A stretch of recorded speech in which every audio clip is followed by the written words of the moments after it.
إنما يخشى الله من عباده العلماء.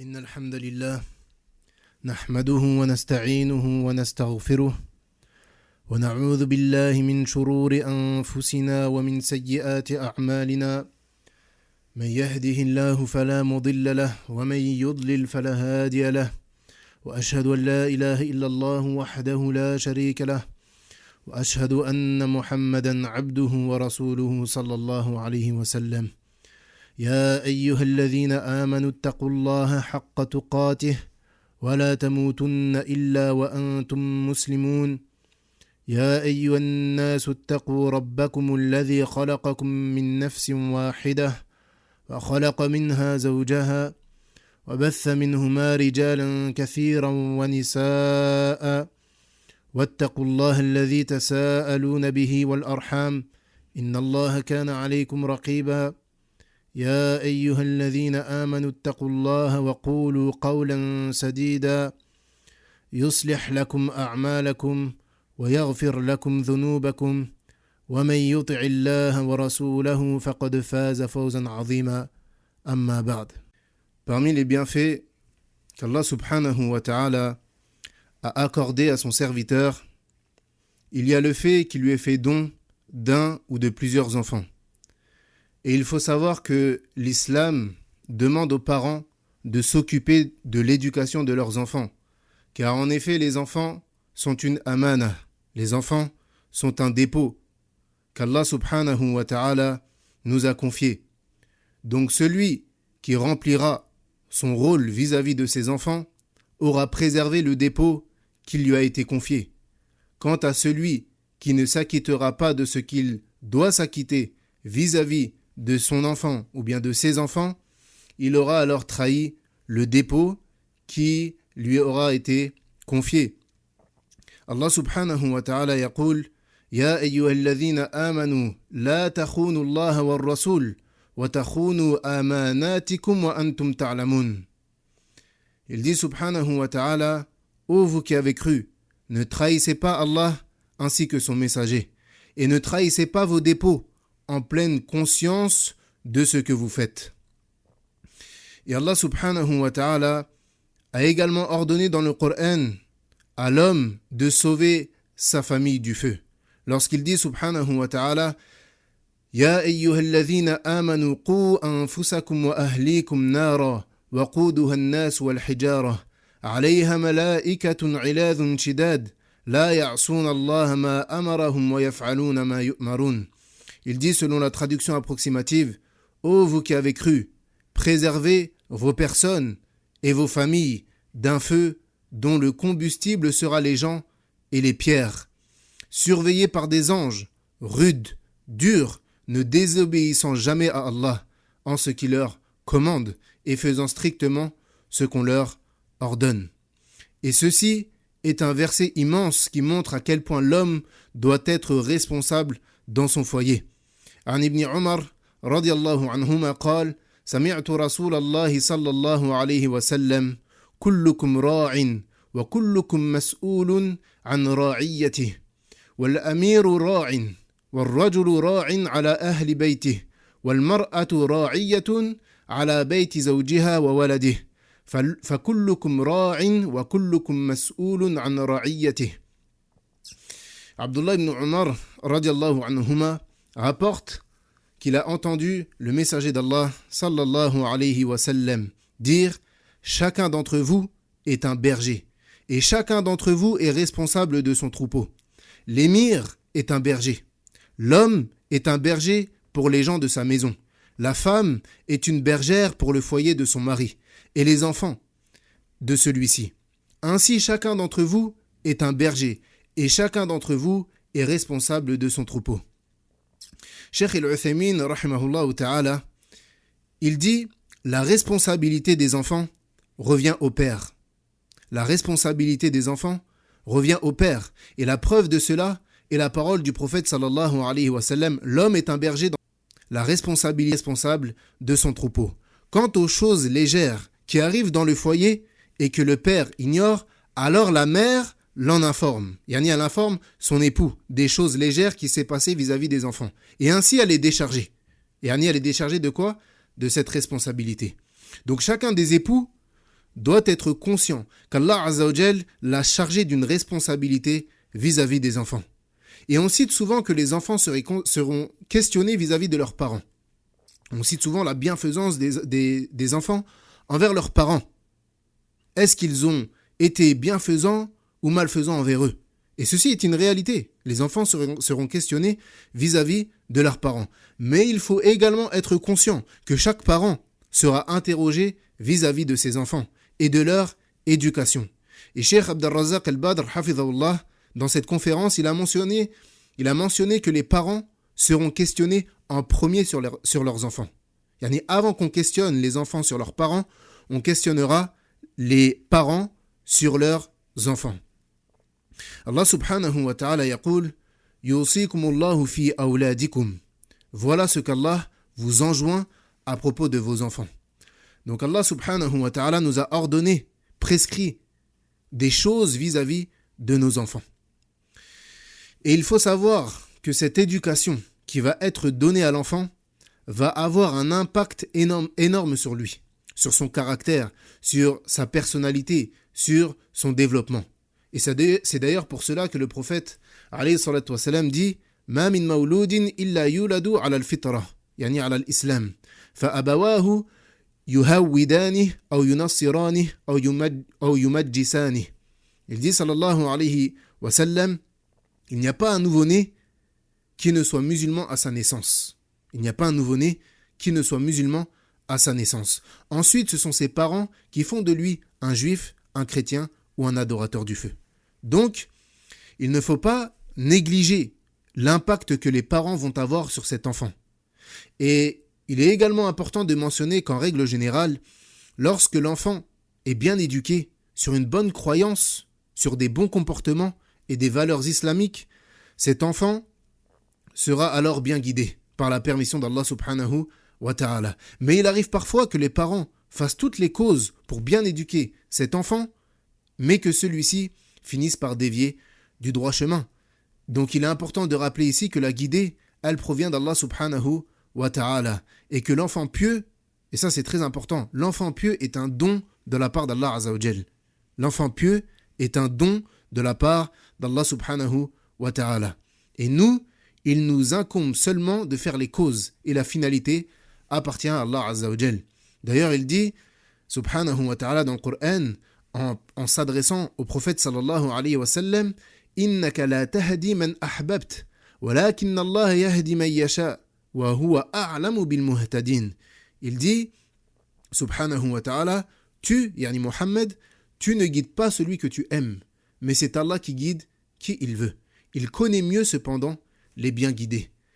Et Cheikh Abdurrahman al-Sa'di, rahimahullah ta'ala, il dit dans son tafsir à propos de ce verset, Allah a informé son prophète, et autre que lui a plus forte raison, que personne ne détient la guidée pour personne. Quand bien même celui que tu voudrais guider serait la personne que tu aimes le plus. Aucune créature ne détient le pouvoir de créer la foi dans le cœur de quelqu'un. Plutôt, ceci se trouve dans la main d'Allah. Il guide qui il veut et il égare qui il veut. Taïb. On va donc rentrer maintenant dans les 10 fondements et les 10 règles concernant l'éducation des enfants. La première règle, ikhtiyaru az-zawjati as-salihah. La première règle, c'est le fait de choisir une épouse pieuse. Et ceci s'adresse aux hommes. La première règle pour une bonne éducation des enfants, c'est que tu choisisses une femme pieuse et vertueuse. Et en réalité, il faut savoir que l'enfant, il a des droits sur ses parents. L'enfant a des droits sur ses parents. Et parmi ces droits, il y a des droits qui sont avant la naissance et des droits qui sont après la naissance. Et le fait de choisir une mère pieuse pour nos enfants est un droit que ces enfants ont sur leur père avant même leur naissance. Ô toi qui es un homme, sache que tes enfants qui ne sont même pas encore présents, ils ont un droit sur toi. Le fait que tu leur choisisses une bonne mère, une mère pieuse. Et nul doute que le fait de choisir une femme pieuse, vertueuse, droite, qui obéit à son Seigneur, va avoir un immense impact dans l'éducation des enfants.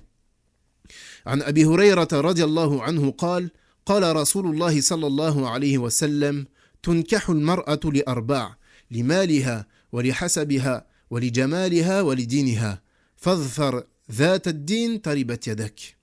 D'après Abu Hurayra radiallahu anhu, le prophète sallallahu alayhi wa sallam a dit: on se marie avec une femme pour 4 choses: pour son argent, pour sa noblesse, pour sa beauté et pour sa religion. Choisis celle qui a la religion, ainsi tu seras gagnant. Donc le choix de l'épouse, il est primordial pour pouvoir espérer éduquer des enfants dans de bonnes conditions. Car le fait qu'elle soit pieuse va découler de cela le fait qu'elle soit véridique et sincère envers son Seigneur subhanahu wa ta'ala.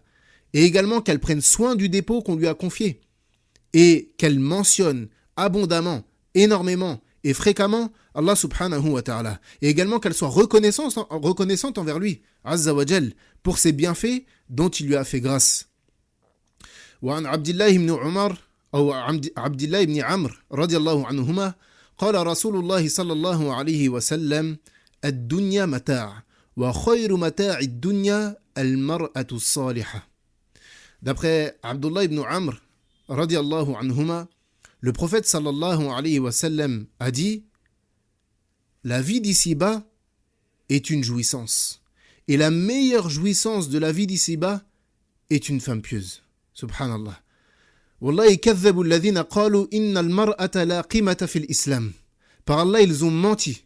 Par Allah, ils ont menti ceux qui ont dit que la femme n'avait pas de valeur en islam. Wallah, ils ont menti. Et probablement, ils ne savent pas dans quel état était le monde vis-à-vis des femmes avant l'avènement de l'islam, avant que l'islam soit présent. S'ils savaient comment est-ce que les gens traitaient les femmes avant l'islam, wallah, ils ne diraient jamais cela. Car avant l'islam, la femme n'avait aucun droit. Les hommes les divorçaient, les remariaient, les divorçaient, les remariaient. On l'a privée de l'héritage. Également, lorsque on leur faisait don d'une fille, lorsque la femme accouchait d'une fille, eh bien, elle les enterrait vivantes. Il les enterrait vivantes. Et l'islam, il est venu et il a donné des droits à cette femme. Et c'est pour ça, lorsque tu vois l'Occident qui disent, naam, la femme, elle a pas, yani l'islam, l'islam, il vient rabaisser la femme, etc., etc. Là, yani, vous avez donné des droits en Occident. En quelle année à des femmes? Yani, vos philosophes, ils insultaient les femmes. Ils disaient que les femmes, c'était des animaux. Vos philosophes, Robespierre, etc., tous ceux que vous immensifiez pour leur intelligence. L'islam, il est venu il y a presque 1600 ans, en donnant des droits à la femme. Elle était privée de l'héritage, l'islam lui a donné l'héritage. Elle était privée de droits dans son foyer, l'islam lui a donné des droits. Et regardez à quel point Allah, il a immensifié la femme. Lorsqu'elle est mère, le paradis se trouve sous ses pieds. Lorsqu'elle est fille, elle est un voile entre toi et l'enfer. Lorsqu'elle est une sœur, elle a le droit à l'héritage. Et lorsqu'elle est une épouse, elle a des droits équivalents à ses devoirs. Et elle est la meilleure jouissance de ce bas monde. Elle est la meilleure jouissance de ce bas monde. Et malheureusement, beaucoup de femmes n'ont pas conscience du poids qu'elles ont dans la société et dans leur foyer. Beaucoup de femmes n'ont pas conscience du poids qu'elles ont, de l'importance qu'elles ont dans, premièrement dans leur foyer et deuxièmement dans la société. Et elles ne se rendent pas compte que celui à qui Allah Azza wa Jal a donné une femme pieuse, il lui a donné la meilleure chose qu'il puisse avoir dans ce bas monde. Et il y a une personne, un homme qui a de l'argent, il vit dans un palace, il a les dernières voitures, il a tout ce qu'on pourrait espérer fit dunya, mais il a une mauvaise femme dans sa maison, sache que sa vie va être morose. Il va avoir le cœur étroit, la poitrine serrée. Car le prophète sallallahu alayhi wa sallam a dit, à l'inverse du hadith qu'on a cité, parmi les pires choses que tu puisses avoir, une mauvaise épouse. Quand bien même tu as de l'argent. Et à l'inverse, même celui qui est pauvre, celui qui n'a rien, mais qui a une femme pieuse dans sa maison, eh bien il va vivre une bonne vie, même s'il n'a rien. Il va rentrer chez lui, il va trouver sa femme pieuse, etc. Et ça va être une réjouissance pour lui. Et pour revenir à ce que je disais, les femmes ne se rendent pas compte à quel point elles présentent un poids et une importance capitale pour la communauté. Pourquoi ? Parce que, comme Cheikh Ibn Baz, rahimahullah ta'ala, il dit, la femme représente la moitié de la communauté, puisque la communauté est composée d'hommes et de femmes. Les femmes représentent la moitié de la communauté. Donc l'autre moitié, ce sont des hommes. Mais elles éduquent l'autre moitié. Les femmes représentent la moitié de la communauté et elles éduquent l'autre moitié. Donc si les femmes sont pieuses, alors la communauté sera pieuse. Et il n'y a qu'à voir parmi les salafs, parmi ceux qui nous ont précédés, parmi les savants. L'imam al-Bukhari, il a été éduqué par sa mère. L'imam Ahmed, il a été éduqué par sa mère. Cheikh Isam Taymiyyah était éduqué par sa mère, rahimahumullah. Ils ont été éduqués par leur mère. Et bien d'autres, Shafi'i, rahimahullah. Ils ont été éduqués par leur mère. Et regardez ce qu'ils sont devenus. Regardez l'impact d'une bonne mère, d'une mère pieuse dans l'éducation de ses enfants. Donc, la première chose, la première règle dans l'éducation des enfants, une femme, le choix d'une femme pieuse. Deuxièmement,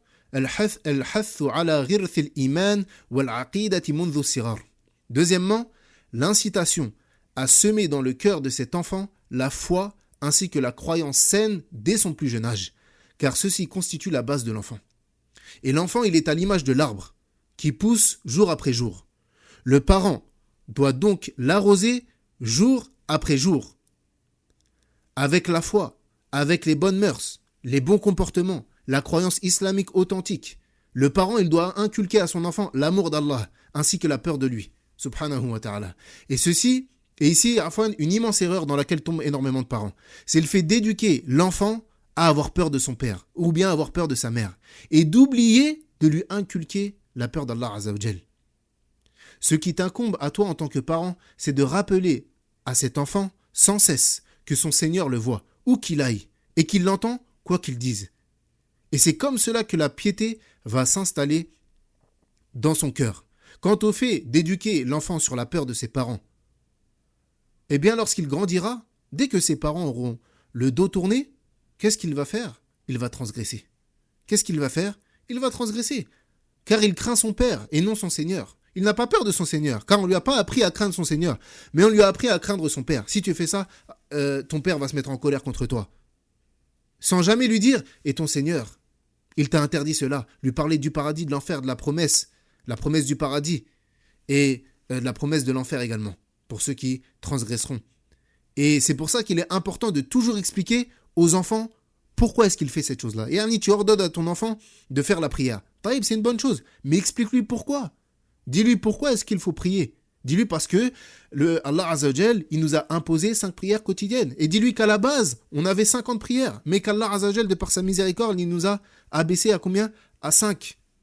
Explique-lui pourquoi est-ce qu'il faut prier. L'histoire de la prière, comment elle a été révélée. Explique-lui pourquoi il faut jeûner. Pourquoi ceci est haram. Pourquoi est-ce qu'on n'a pas le droit de faire ceci. Pourquoi est-ce qu'on n'a pas le droit de faire cela. Et pourquoi est-ce qu'il nous est obligatoire de faire ceci et cela, etc. Dis-lui parce que c'est Allah qui nous l'a ordonné. Et non pas que ça soit l'armée. Fais ci, fais ça, sans jamais rien lui expliquer. L'enfant, il ne comprend pas. Et il pense que il fait ça, au final, il fait ça pour ses parents. Au final, il fait ça pour ses parents. Et le jour où il grandit, qu'est-ce qu'il fait ? Une fois que ses parents ils ont le dos tourné, eh bien il fait toutes les bêtises du monde. Pourquoi ? Parce qu'il a dans son cœur la peur de ses parents et pas la peur de son Seigneur. Troisièmement, kathratu du'a ilahum. Troisièmement, le fait de multiplier les invocations en leur faveur. Et en effet, ceci fait partie des plus grandes causes de guider pour les enfants. Et le prophète sallallahu alayhi wa sallam nous a informé que l'invocation des parents en faveur de leurs enfants est exaucée. Lorsqu'il dit « Thalathu da'awat la turad wa minha da'watul walidi li walidih » il dit qu'il y a 3 invocations qui ne sont pas rejetées et parmi elles l'invocation du parent envers son enfant. Et l'invocation, c'est la clé de tout bien, car le bien tout entier se trouve dans la main d'Allah subhanahu wa ta'ala. Ils disent subhanahu wa ta'ala وَالَّذِينَ يَقُولُونَ رَبَّنَا هَبْ لَنَا مِنْ أَزْوَاجِنَا وَذُرِّيَّتِنَا قُرَّةَ أَعْيُنٍ وَجَعَلْنَا لِلْمُتَّقِينَ إِمَامًا.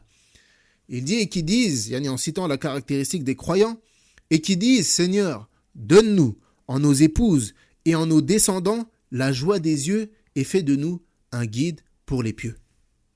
Et médite sur les invocations d'Ibrahim, alayhi salam, envers sa descendance. Lorsqu'il dit, Rabbi habli minas salihin. Seigneur, fais-moi don d'une progéniture parmi les vertueux. Également, il dit Rabbi ja'alni muqim as-salah wa min dhurriyyati. Rabbana wa taqabbal du'a. Il dit ô mon Seigneur, fais que j'accomplisse assidûment la prière ainsi qu'une partie de ma descendance. Exauce ma prière, ô notre Seigneur. Et regardez qui est sorti de la descendance d'Ibrahim alayhi salam. Et Ani, on l'appelle le père des prophètes, car tous les prophètes qui sont venus après lui sont de sa descendance. Et même le prophète sallallahu alayhi wa sallam, dont l'arbre généalogique remonte à Ismaïl, le fils d'Ibrahim. Et regardez les invocations de Zacharia, lorsqu'il dit dans le Coran, lorsqu'Allah subhanahu wa ta'ala rapporte ses propos, فَهَبْ لِي مِن لَدُنْكَ وَلِيًّا يَرِثُنِي وَيَرِثُ مِنْ آلِ يَعْقُوبَ وَاجْعَلْهُ رَبِّي رَضِيًّا. Accorde-moi de ta part un descendant qui hérite de moi et hérite de la famille de Yaqub, et fais qu'il soit agréé auprès de toi, ô mon Seigneur. Et on tire de cela le fait que l'enfant pieux est un don de la part d'Allah subhanahu wa ta'ala. Car tous ont demandé à Allah de leur accorder ou bien de leur faire don d'un enfant ou bien d'une progéniture pieuse. Également, le fait d'invoquer pour un enfant pieux ou bien une descendance pieuse n'est pas réservé qu'à celui qui a des enfants. Même celui qui est célibataire, qui n'est pas encore marié, qui n'a pas d'enfant, il doit déjà invoquer pour une descendance pieuse. Mais malheureusement, beaucoup d'entre nous sont insouciants vis-à-vis de cela. On pense que toutes ces choses-là, les règles en lien avec l'éducation des enfants ou bien même du mariage, vu que c'est en rapport, je suis célibataire, ça ne me concerne pas. C'est pas quand tu vas te marier qu'il va falloir que tu commences à apprendre qu'est-ce qui était obligatoire et ce à quoi tu as le droit. Et également vis-à-vis des enfants. C'est pas quand l'enfant il va arriver, tu vas commencer à dire il faut que je commence à regarder qu'est-ce qu'il faut que je fasse vis-à-vis de ces enfants, etc. Là, renseigne-toi. Commence déjà à invoquer. Si tu n'es pas marié, invoque déjà pour qu'Allah t'accorde une descendance pieuse. Et ici, il convient de mettre en garde contre une chose très importante.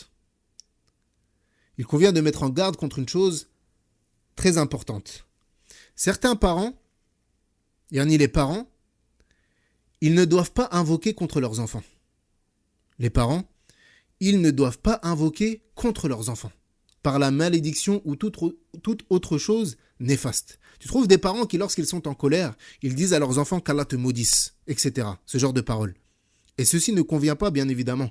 Et de plus, le prophète, alayhi salatu wassalam, il nous a interdit cela. Car il se peut que ton invocation, lorsque tu dis qu'Allah te maudisse, il se peut que ton invocation coïncide avec un temps où les invocations sont acceptées. Et comme on l'a dit, de manière générale, l'invocation des parents sur leurs enfants n'est pas rejetée. Donc les parents, ils doivent prendre l'habitude d'invoquer en faveur de leurs enfants. Et ce, même s'ils commettent des excès ou bien des bêtises. Mais ils ne doivent pas prendre l'habitude d'invoquer contre eux, mais plutôt d'invoquer en leur faveur. La 5e règle concernant l'éducation des enfants, أن يعتني بتحصين ولده بالأذكار المشروعية أو المشروعة المأثورة عن نبينا صلى الله عليه وسلم. 5e, ou bien 4e, c'est la 4e règle, fortifier et renforcer l'enfant par les évocations qu'on a rapportées du prophète sallallahu alayhi wa sallam. L'invocation faite pour renforcer ou fortifier l'enfant comme il a été rapporté du prophète sallallahu alayhi wa sallam. Donc les parents, ils ne doivent pas être insouciants à cela. Les parents, ils ne doivent pas être insouciants à ces évocations. Et ces évocations-là doivent également avoir lieu avant la naissance, avant même la grossesse. Le prophète sallallahu alayhi wa sallam dit إذا أراد أحدكم أن يأتي أهله فقال بسم الله اللهم جنبنا الشيطان وجنب الشيطان ما رزقتنا فإنه إن يقدر بينهما ولد في ذلك لم يضره شيطان أبدا. Le messager d'Allah sallallahu alayhi wa sallam a dit si à chaque fois que l'un d'entre vous, lorsqu'il souhaite avoir des rapports intimes avec son épouse, dit au nom d'Allah, éloigne de nous le diable et éloigne le diable de ce que tu nous accorderas comme enfant. Et qu'Allah leur prédestine à avoir un enfant suite à ce rapport, alors l'enfant ne subira jamais les méfaits du diable. Regardez encore une fois l'importance des invocations. Le fait que, avant que l'homme il approche son épouse et qu'il ait un rapport avec elle, qu'il cite cette invocation. Bismillah, Allahumma jannibna shaytan wa jannibi shaytan ma razaqtana. Ô Allah, ou bien au nom d'Allah, ô Allah, éloigne de nous le diable et éloigne le diable de ce que tu nous accorderas comme enfant. Et cette invocation, elle est donc d'une importance capitale, car en la récitant, l'homme va éloigner le diable de sa progéniture, si jamais un enfant devait venir suite à ce rapport. Et il va également empêcher le diable de jouir de son épouse de par cette invocation. Et ici, dans cette invocation-là, c'est l'homme qui récite cette invocation, pas la femme. Cette invocation, elle vient de l'homme et non de la femme. C'est l'homme qui la récite et non la femme. Il nous a été également rapporté parmi les invocations et évocations après la naissance. Donc ça, c'était une évocation avant la naissance ou une invocation avant la naissance. Parmi les invocations et les évocations qui nous a été rapportées après la naissance, l'invocation du prophète sallallahu alayhi wa sallam lorsqu'il dit U'idhukuma bi kalimatillahi tammah min kulli shaytan wa hammatin wa min kulli aynin lammah. Par les paroles parfaites d'Allah, je vous place sous sa protection contre tout démon ou animal venimeux ou chose nuisible et contre tout mauvais œil. Ça, c'était l'invocation du prophète sallallahu alayhi wa sallam pour ses petits-enfants, Al-Hassan et Al-Hussein. Par les paroles parfaites d'Allah, je vous place sous sa protection contre tout démon ou animal venimeux ou chose nuisible et contre tout mauvais œil. Et cette invocation, elle fait partie des invocations par lesquelles on fait ruqiyya sur les enfants. Et malheureusement, cette chose est une chose négligée et délaissée. Le fait de faire ruqiyya sur vos enfants. Faites les causes pour protéger les enfants du mauvais œil, du mal ou bien des shayatines. Et également, rentre dans cela l'erreur que beaucoup de parents font, qui est le fait d'exposer leurs enfants. Yani ça, c'est une catastrophe. Ça, c'est une catastrophe. Et surtout à notre époque avec les réseaux sociaux. Yani les parents, on leur fait don d'un enfant. Qu'est-ce qu'il fait? Il le prend en photo, il le met sur Internet. Il le prend en photo, il le met sur Internet. Devant des milliers et des milliers et des milliers de personnes. Il ne sait même pas combien de personnes vont voir cette photo. Combien de jaloux, d'envieux. Tu ne sais pas, il se peut qu'il y a des gens, il y a des femmes à qui Allah Azza wa Jalla a prédestiné de ne pas avoir d'enfants. Elles n'arrivent pas à avoir d'enfants. Elles voient que tu as un enfant. Yani préserve ton enfant du mauvais œil. Le prophète sallallahu alayhi wa sallam, le mauvais œil est une réalité. Yani c'est pas un jeu, c'est pas une blague, ça existe réellement. Il y a des gens, ils vont sur Internet, ils prennent des photos et ils font de la sorcellerie avec. Et, subhanallah, toi, en tant que parent qui doit être celui qui doit le plus préserver tes enfants, c'est toi qui as donné cette opportunité-là aux gens de leur envoyer le mauvais œil. Donc fait partie du comportement à avoir le fait de dire Allahumma barik. Lorsque tu vois des enfants, des enfants, ils sont beaux, ils apprennent le Coran, etc. Le fait de dire Allahumma barik. Et en règle générale, pour toute chose, pour toute bonne chose, lorsque tu vois qu'un bien a touché ton frère ou ta sœur, dis Allahumma barik. Qu'Allah il fasse descendre la baraka sur cette chose-là, afin que l'œil ne la touche pas. Et l'œil, il peut venir sans que ça soit volontaire. L'œil, il peut venir sans que ça soit volontaire. Et la personne, elle peut même se porter l'œil elle-même. Subhanallah. Elle peut même se porter l'œil elle-même. Donc les parents, ils doivent être vigilants quant à faire les évocations légiférées sur leurs enfants. Et également lorsqu'ils grandissent, de leur apprendre les invocations qui sont liées à la maison, par exemple. Lorsqu'on rentre aux toilettes, lorsqu'on se lève, lorsqu'on se couche, les invocations du matin, les invocations du soir, avant de dormir, etc. Ça, c'est important également. Le fait d'habituer les enfants à invoquer et à évoquer Allah subhanahu wa ta'ala. La cinquième règle, ikhtiyarul asma'i s-saliha at-tayyiba. La cinquième règle, le fait de leur choisir des beaux prénoms. Le fait de leur choisir des beaux prénoms. Et ceci car de manière générale, le prénom va avoir un impact sur l'enfant. Le prénom va avoir un impact sur l'enfant. Et le prophète sallallahu alayhi wa sallam nous a informé que les prénoms les plus aimés auprès d'Allah étaient Abdullah et Abdurrahman. les prénoms les plus aimés d'Allah subhanahu wa ta'ala, pour un garçon, Abdullah et Abdurrahman. Et de manière générale, s'ensuit tous les prénoms commençant par la particule Abd, yani le serviteur, comme Abdus Salam, Abdul Razaq, Abdul Haq, Abdul Ghafour, Abdul Rahim également, etc. Vient également les prénoms des prophètes, Salih, Muhammad, Moussa, Isa, ainsi que les prénoms des compagnons Abu Bakr, Omar, Uthman, Ali, etc. Également pour les femmes, le fait de leur donner les prénoms des sahabiyat, Aisha, Khadija, Hafsa, ila akhiri. Donc le fait de choisir des beaux prénoms. Pourquoi ? Parce que cela va avoir un impact sur l'enfant. Donc, premièrement, on doit leur choisir des beaux prénoms. Et également, les parents, ils doivent donner de l'importance au fait de créer un lien entre l'enfant et son prénom. Ils doivent donner de l'importance au fait de créer un lien entre l'enfant et son prénom. C'est-à-dire de lui enseigner qui était cette personne. Yani, tu as appelé ton fils Abu Bakr, mathalan. Taïb, enseigne-lui qui était Abu Bakr, qui il était, la piété qu'il avait, les nobles caractères qu'il avait. Tu l'as appelé Omar, enseigne-lui qui était Omar, quel était son caractère, quelle était sa piété, quelle était sa place dans l'islam, etc. Pourquoi ? Parce que cela va créer un lien direct entre l'enfant et les gens pieux qui ont marqué l'histoire. Et l'enfant, il aura une fierté de dire « je porte le prénom de telle personne, qui était une personne pieuse, et ceci et cela ». Donc ça, c'est important, le fait de leur choisir des beaux prénoms. Sixièmement, al-adlu bayn al-awlad. Sixièmement, l'équitabilité entre les enfants. Le fait d'être équitable entre les enfants. Et l'équitabilité entre les enfants va avoir un énorme impact sur ces enfants-là. De même que le fait de faire des différences entre eux va avoir pour conséquence la dégradation de la relation parent-enfant et également de la relation entre frères et sœurs, car cela va créer de la jalousie, de l'envie et de l'animosité. Et le fait de rabaisser également, une chose que beaucoup de parents font, le fait de rabaisser un enfant en élevant son frère ou sa sœur, de lui dire « tu fais ci, et bien regarde ton frère, il fait cela ». Tu fais pas ça, et bien pourtant regarde ton frère, il fait ceci, il fait cela. Ton frère, il est comme ci, ton frère, il est comme ça. Ta sœur, elle est comme ci, ta sœur, elle est comme ça.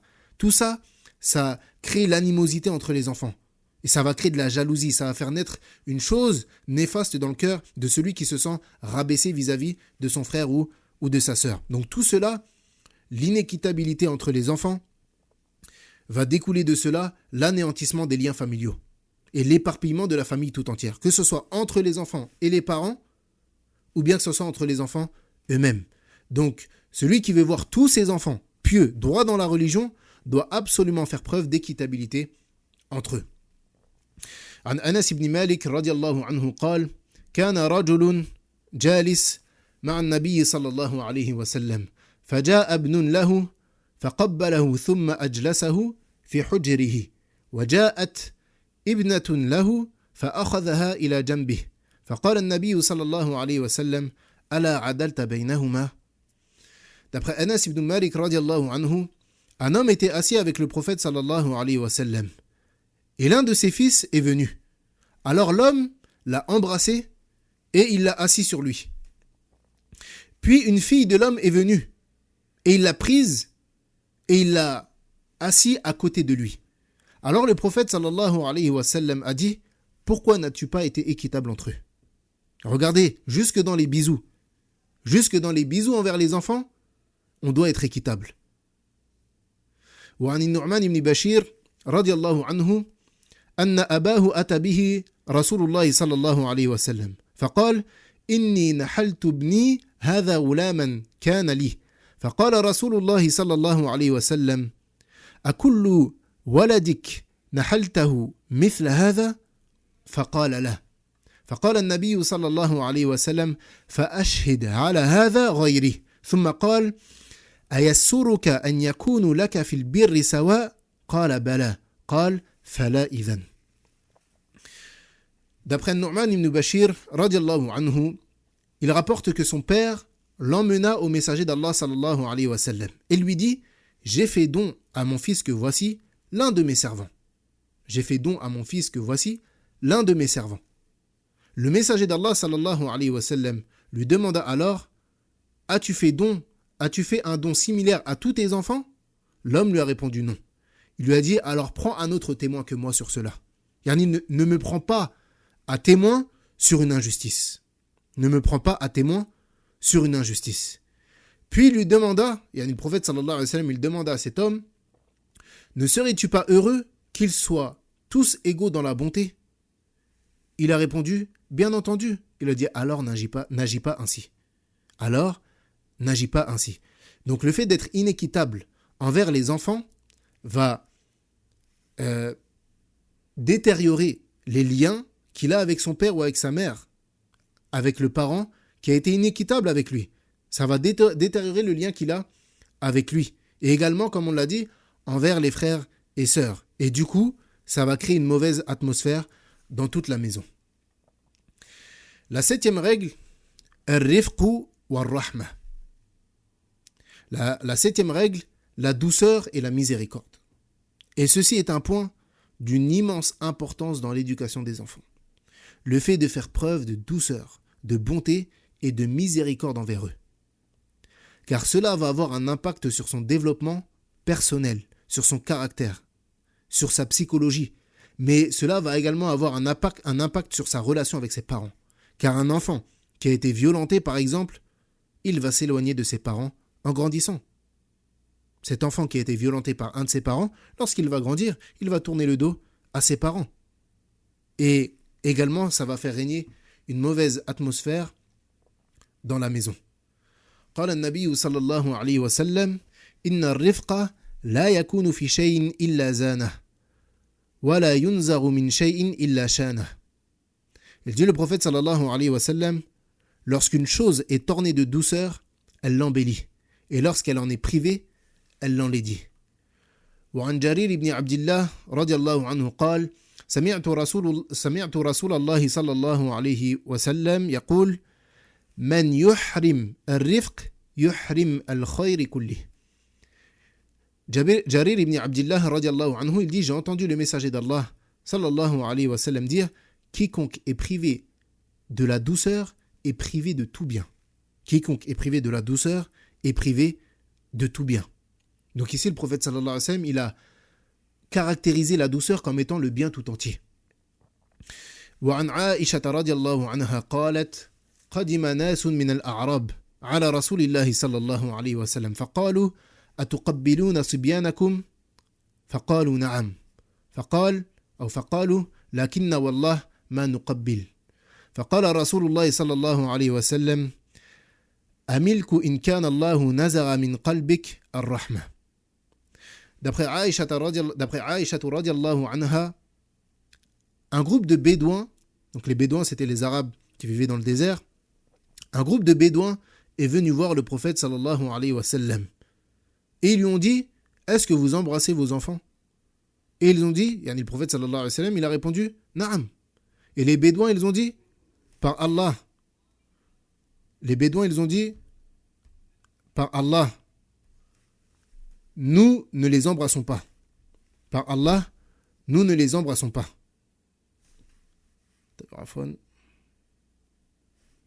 Naam. Ils ont dit: par Allah, nous ne les embrassons pas. Et le prophète sallallahu alayhi wa sallam a dit: que puis-je faire si Allah a enlevé la miséricorde de ton cœur? Que puis-je faire si Allah a enlevé la miséricorde de ton cœur? Donc le fait de ne pas embrasser ses enfants est un manque de miséricorde envers eux. Le fait de ne pas embrasser ses enfants est un manque de miséricorde envers eux. Et le prophète sallallahu alayhi wa sallam a dit: Man la yarham an-nas la yarhamuhumullah, ou la yarhamuhu Allah. Celui qui ne fait pas miséricorde aux gens, Allah ne lui fera pas miséricorde. Et subhanallah, si toi, qui es son père, ou bien qui es sa mère, tu ne fais pas miséricorde à cet enfant, qui lui fera miséricorde? Si toi, qui es le père de cet enfant, ou la mère de cet enfant, tu ne fais pas miséricorde à cet enfant, qui lui fera miséricorde? Et ici, une chose également, le fait de frapper les enfants. Le fait de frapper les enfants. Ce qu'il faut savoir, c'est que les savants, ils disent que l'enfant, avant qu'il atteigne l'âge de 10 ans, on ne le frappe pas. Déjà, il faut recontextualiser la chose. Le fait de frapper un enfant, c'est pas le frapper pour lui faire mal. C'est une frappe qui... le fait de frapper un enfant, c'est pas pour lui faire mal. L'objectif, c'est pas de lui faire mal. C'est quoi l'objectif ? C'est une frappe qui éduque. C'est pour lui montrer un mécontentement. Tamam ? Les savants ils disent darb ghayru mubarrih, une frappe qui ne blesse pas. Et les savants ils disent même qui ne blesse ni l'âme ni le corps. Tamam ? Et pourquoi ils disent qu'on ne frappe pas un enfant avant 10 ans ? Tout simplement parce que dans l'islam, on nous a dit d'ordonner à nos enfants d'accomplir la prière à l'âge de 7 ans. Et à l'âge de 10 ans, les frapper pour celle-ci. Les frapper s'ils refusent de faire la prière. Donc si on ne frappe pas un enfant pour qu'il accomplisse la prière avant 10 ans, pour quelle autre chose on peut le frapper ? Et malheureusement, chez certaines personnes, c'est un automatisme. L'enfant, il casse un verre, on le frappe, on lui crie dessus, toutes ces choses-là, des choses qui n'ont pas d'importance. Et surtout que, ce qu'il faut savoir, c'est que lorsque les parents, ils sont toujours en colère vis-à-vis des enfants, pour X ou Y, pour une petite chose, il casse un verre, il fait ceci, il fait cela, il fait une petite bêtise, le fait de toujours crier dessus, alors qu'est-ce qui va se passer ? C'est que lorsqu'il va faire une grosse bêtise, et que là, il va falloir que tu le recadres, que tu lui montres ton mécontentement, alors lui, il ne saura pas différencier la grosse bêtise de la petite. Puisque quoi qu'il fasse, de toute manière, tu cries ou tu le frappes. Donc lui, il ne saura pas différencier la grosse bêtise de la petite. Alors que si, lorsqu'il fait des petites bêtises, tu lui... Il y a un simple rappel à l'ordre, ou parfois même ne rien lui dire. Et lorsqu'il fait quelque chose de grave, alors là, tu te mets en colère sur lui, et il va comprendre que là, il a dépassé les limites. Là, il a fait quelque chose qu'il ne fallait pas faire. Et une histoire qui nous montre la rahma des parents vis-à-vis des enfants. Il y a le hadith de Aïcha radiallahu anha, lorsqu'elle dit « Ja'atni miskinatun tahmilu ibnatayhi laha fa'at'amtuha thalatha tamrat fa'a'tat kulla wahidatin minhuma tamra فرفعت إلى فيها تمرة لتأكلها فاستطعمتها ابنتاها فشقت التمرة التي كانت تريد أن تأكلها بينهما فأعجبني شأنها فذكرت الذي صنعت لرسول الله صلى الله عليه وسلم فقال إن الله قد أوجب لها بها الجنة أو أعتقها بها من النار. Le prophète sallallahu alayhi wa sallam, ou bien Aïcha radiallahu anha, elle dit « Une pauvre femme vint me trouver portant ses 2 petites filles. Je lui servis à manger 3 dattes. Elle en donna une à chacune d'elles. On lui a donné 3 dattes. Elle donne une date à une de ses filles et la deuxième à une autre de ses filles. Donc il en reste une. Il en reste une, car on lui en a donné 3. Elle dit, elle porta la 3e à sa bouche pour la manger. Mais ses filles lui demandèrent encore à manger. Et elle partagea la date qu'elle voulait manger elle-même. Donc on lui a donné 3 dates. Elle est seule avec ses 2 filles. On lui donne 3 dates. Elle se dit, je vais en donner une à chacune de mes filles et une pour moi. Elle donne une à chacune de ses filles.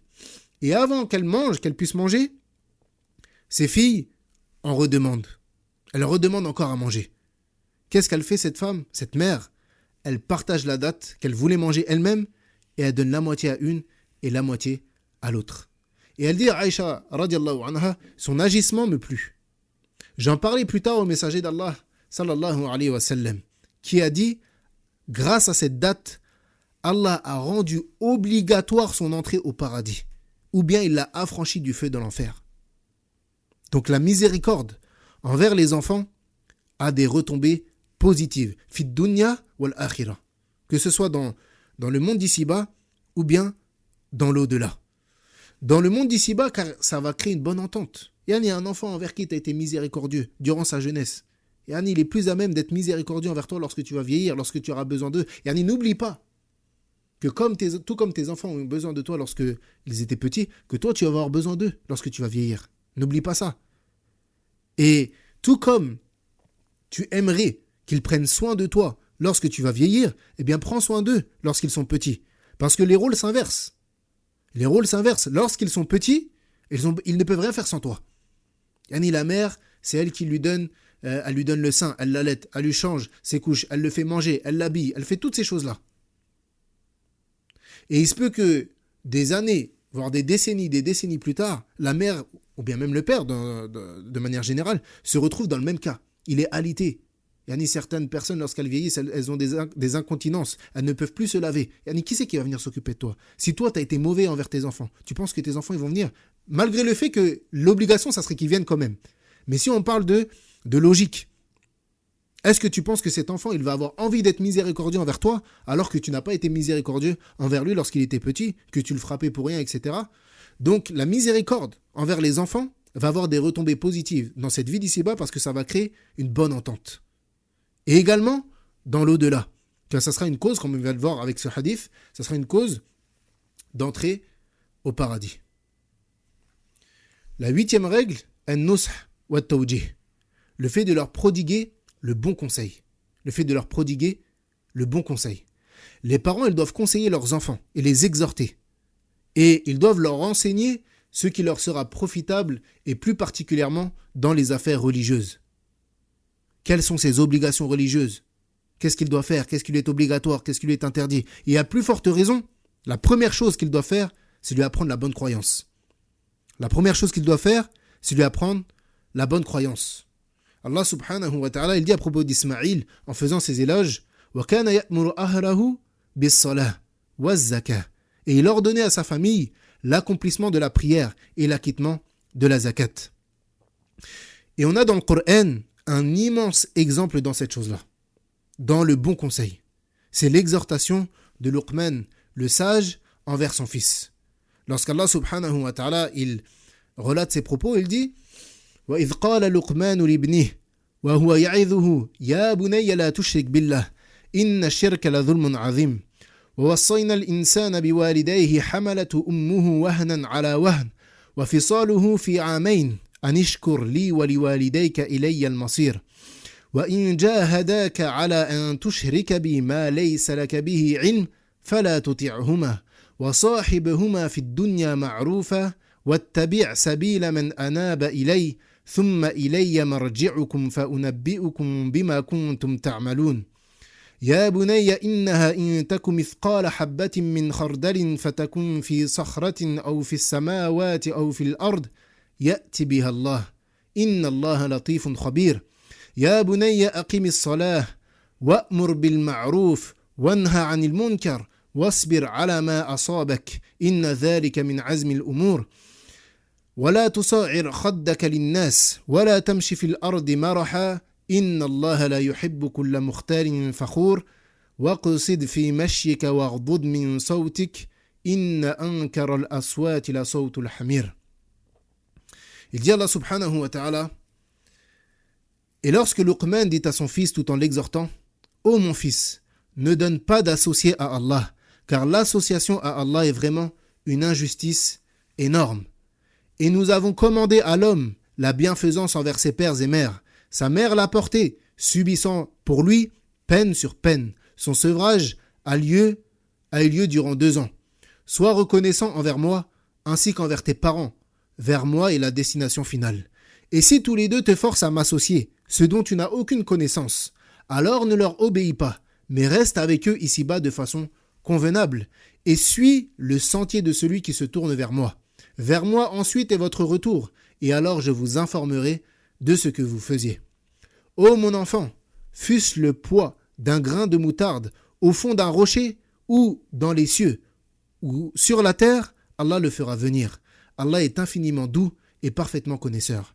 Ô mon enfant, accomplis la prière, commande ou bien ordonne le convenable, interdis le blâmable, et endure ce qui t'arrive avec patience. Telle est la résolution à prendre dans toute entreprise. Et ne détourne pas ton visage des hommes, et ne foule pas la terre avec arrogance, car Allah n'aime pas le présomptueux, plein de glorioles, plein de vanité. Et sois modeste dans ta démarche, et baisse ta voix, car la plus détestée des voix, c'est bien la voix des ânes. Et une recommandation immense celui qui médite ces versets-là, une recommandation immense. Il a regroupé dans cette recommandation le fait ou bien l'ordre de ne pas associer à Allah. On a ici la croyance, le fait d'accomplir la prière, le fait d'être bienfaisant envers ses parents, le fait d'ordonner le bien, d'interdire le mal, de patienter face aux épreuves et de se parer des bons comportements et des bonnes moralités. Et également Allah subhanahu wa ta'ala il dit dans le Coran وَأْمُرْ أَهْلَكَ بِالصَّلَاةِ وَاسْتَبِرْ عَلَيْهَا et ordonne à ta famille la prière et fais-la avec persévérance. Et ordonne à ta famille la prière et fais-la avec persévérance. Et malheureusement, c'est triste, mais tu trouves certains hommes qui n'ont... Yani, ils se préoccupent même pas de l'état de leur famille. Yani, ils ne se préoccupent même pas de savoir si sa femme a prié, si ses enfants ont prié. Il rentre chez lui, il s'en fiche. Sache que tu vas être interrogé sur tout ça. Yani, comme on l'a dit dans le hadith au début, vous êtes tous des bergers. L'homme, t'es un berger dans ta famille. Et tu vas être questionné sur ton troupeau. Tu es responsable d'eux. Oublie pas cette chose-là. Tu es responsable de ta famille. Tu es responsable de ta femme. Tu es responsable de tes enfants. Ordonne-leur le convenable et interdis-leur le blâmable. Et c'est triste de voir des pères de famille qui ne se préoccupent même pas de l'état de leur famille. Yani, leur fille, elle sort n'importe comment dehors. C'est pas grave. Leur femme, elle sort n'importe comment dehors, habillée n'importe comment. C'est pas grave. Ils ne prient pas. C'est pas grave. Ils ne les réveillent pas pour la prière. Ils ne leur ordonnent pas de jeûner pour Ramadan, etc. Sache que tu vas être questionné. Si tu ne dis rien, tu les laisses faire leur vie comme ça, sache que tu vas être questionné car c'est toi qui es responsable. Bien sûr, la femme va répondre de ses actes à elle, bien évidemment. Mais toi, en tant que mari, tu es responsable de ta femme, de tes enfants. Et tu seras questionné sur eux. Tu seras questionné sur eux. Donc la personne, elle doit exhorter ses enfants toute sa vie. Toute sa vie, tu dois exhorter tes enfants. Et jusqu'à ta mort. Et même sur ton lit de mort. Même sur ton lit de mort. Et même, je vais même aller plus loin, même après ta mort. Écris un testament. Donne-leur des recommandations. Laisse-leur des recommandations après ta mort. Écris-leur un testament, ou bien dans ton testament, laisse une part pour tes enfants. Et conseille-les. Conseille-les. Non. La 9e règle, al-'iyanatu bi amri al-jalis. La 9e règle, le fait de faire attention à ses fréquentations. Le fait de faire attention à ses fréquentations. Et ça, c'est une règle très importante également. Le fait de se préoccuper de qui nos enfants s'entourent. Car bien évidemment, l'entourage, il a une influence sur la personne. Et en réalité, ça c'est valable pour toute personne. Enfant comme adulte et homme comme femme. Le fait de prendre garde avec qui tu t'assois. Le prophète sallallahu alayhi wa sallam, il dit Ar-rajulu ala dini khalilih, falyanzur ahadukum man yukhalilhu. Il dit l'homme, il est sur la religion de son ami intime, ou bien de son ami proche. Que l'un d'entre vous regarde qui il prend comme ami proche. Donc ça, c'est valable pour les parents, c'est valable pour toute personne. Ne t'assois pas avec n'importe qui. Ne t'assois pas avec les gens des passions, avec les gens des péchés. Pourquoi ? Parce que ça va avoir une influence sur toi. Et à plus forte raison, tes enfants. Ne laisse pas tes enfants s'asseoir avec n'importe qui, fréquenter n'importe qui. Il y a des parents, ils envoient leurs enfants dehors, khalas, ils ne s'occupent même pas de savoir ils sont avec qui. Et c'est bien souvent comme ça que l'enfant, après, il revient, et à force de rester dehors, fréquenter n'importe qui, eh ben, il revient n'importe comment. Il revient n'importe comment. Pourquoi ? Parce que tu t'es pas acquitté de ton devoir. Renseigne-toi. Renseigne-toi sur qui fréquente tes enfants. Ou bien, dis-lui tout simplement, non, tu ne fréquentes pas cette personne-là. Donc les parents ne doivent pas laisser leurs enfants fréquenter n'importe qui. Plutôt, ils doivent être très, très, très regardants sur qui son enfant il fréquente. Et lui interdire de fréquenter les mauvaises personnes. Il lui interdit, bien évidemment. En lui expliquant, bien évidemment, pourquoi il ne faut pas les fréquenter. Comme on l'a dit, toujours expliquer pourquoi. Mais il lui interdit. Si c'est une personne qui... ne t'étonne pas, si tu laisses ton enfant traîner dehors, sortir avec n'importe qui, ne t'étonne pas qu'il va revenir avec la cigarette, avec l'alcool, avec toutes ces choses-là. Si tu le laisses traîner dehors avec n'importe... Et plus particulièrement, en France, pour ceux qui sont en France, qui envoient leurs enfants dehors comme ça, ils ne savent pas à quelle heure ils rentrent, avec qui ils sont, ne t'étonne pas après. Ne t'étonne pas, mais plutôt prends ton rôle à cœur. Prends garde à qui ton enfant fréquente. Prends garde à qui ton enfant fréquente. وعن أبي موسى الأشعري رضي الله عنه مرفوعة إنما مثل الجليس الصالح وجليس السوء كحامل المسك ونافخ الكير فحامل المسك إما أن يحديك وإما أن تبتاع منه وإما أن تجد منه ريحا طيبة ونافخ الكير إما أن يحرق ثيابك وإما أن تجد منه ريحا منتنة أو نعم منتنة نعم. D'après Abu Saïd ou Abu Moussa al-Ash'ari radiallahu anhu, il dit que le prophète sallallahu alayhi wa sallam a dit: l'exemple du compagnon vertueux et du mauvais compagnon n'est autre que celui du vendeur de musc et celui du forgeron. L'exemple du compagnon vertueux et du mauvais compagnon n'est autre que l'exemple du vendeur de musc et du forgeron. Le vendeur de musc, si tu le fréquentes, soit il t'en offrira, soit il t'en vendra, ou soit, au minimum, tu sentiras une odeur agréable émanant de lui. Quant au forgeron, si tu le fréquentes, soit il brûlera tes vêtements, soit tu sentiras une odeur désagréable émanée de lui. Donc dans tous les cas, tes fréquentations ont un impact sur toi. Et ne sois pas de ceux qui disent moi je suis pas influençable. Tout le monde est influençable. Tout le monde est influençable. Et combien de personnes ils se sont fait avoir par cette chose-là? Moi je suis pas influençable. Ouais, je m'assois avec des gens qui consomment des drogues, qui forniquent, qui consomment de l'alcool, qui fument la cigarette, mais moi je suis pas influençable. Et tu le retrouves 6 mois après, il est dans la même chose. Pourquoi? Parce que forcément, tu vas être influencé par eux, que tu le veuilles ou non. Tout le monde est influençable. Tout le monde est influençable. Et ça fait partie des fourberies d'Iblis qui te fait croire que non, t'es pas influençable, ça va pas avoir un impact sur toi. Le prophète alayhi salatu wassalam lui-même a dit que ça allait avoir un impact dans ce hadith. Non. طيب. Et non, la dixième règle, أن يكون الوالد قدوة حسنة لأولاده, que le parent soit un exemple pour l'enfant. Et ça, c'est peut-être le plus grand axe d'éducation, celui qui aura le plus d'impact sur l'enfant. Le fait que le parent, il soit un exemple dans sa religion et dans son comportement. Allah subhanahu wa ta'ala, il dit: Ya ayyuhalladhina amanu lima taquluna ma la taf'alun kabura maqtan 'inda Allahi an taqulu ma la taf'alun. Il dit: ô vous qui avez cru, pourquoi dites-vous ce que vous ne faites pas? C'est une grande abomination auprès d'Allah que de dire ce que vous ne faites pas. Et également il dit subhanahu wa ta'ala: Ata'muruna an-nasa bil birri wa tansawna anfusakum wa antum tatluna al-kitab afala ta'qilun. Commanderez-vous aux gens de faire le bien et vous oubliez vous-même de le faire alors que vous récitez le livre? Êtes-vous donc dépourvu de raison? Donc le fait qu'une personne, elle enjoigne le bien aux gens tout en le mettant pas en pratique elle-même, c'est un indicateur de la faible raison de cette personne.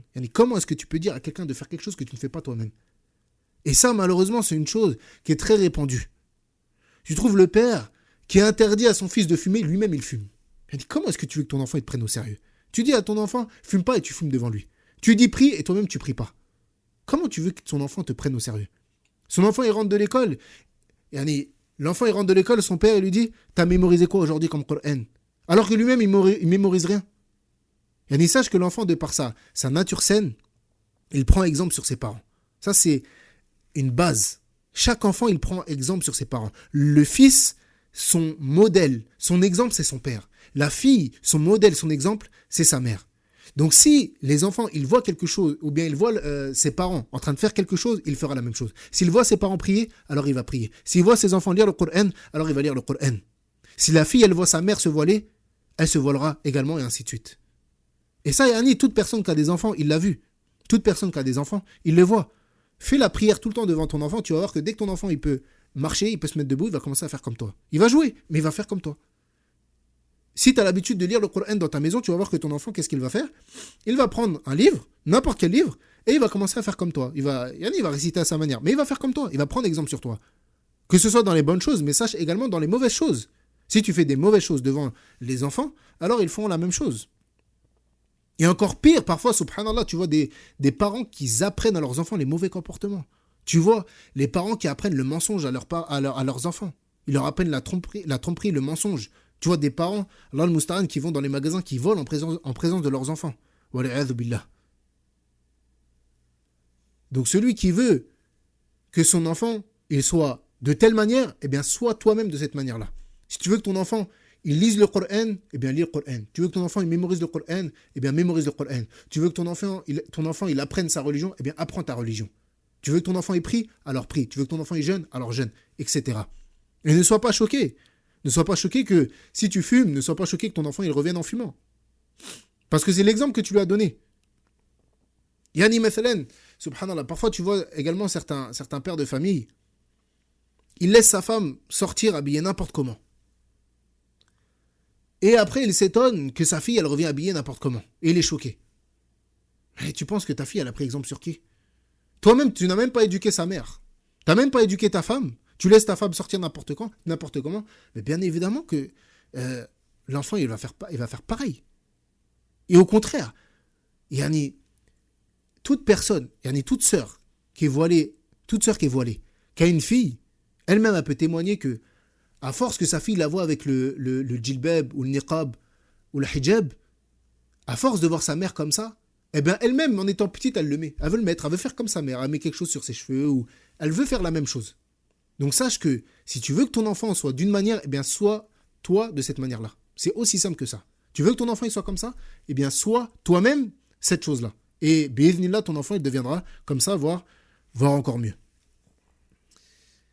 Et pour terminer, celui à qui Allah subhanahu wa ta'ala il l'aura honoré en lui accordant la réussite dans l'éducation de ses enfants, il trouvera alors le bien ici-bas par le fait que ses enfants ils seront bienfaisants envers lui, ils le serviront, ils lui obéiront. Et dans l'au-delà, comme il est venu dans le hadith, l'enfant pieux invoque pour son parent.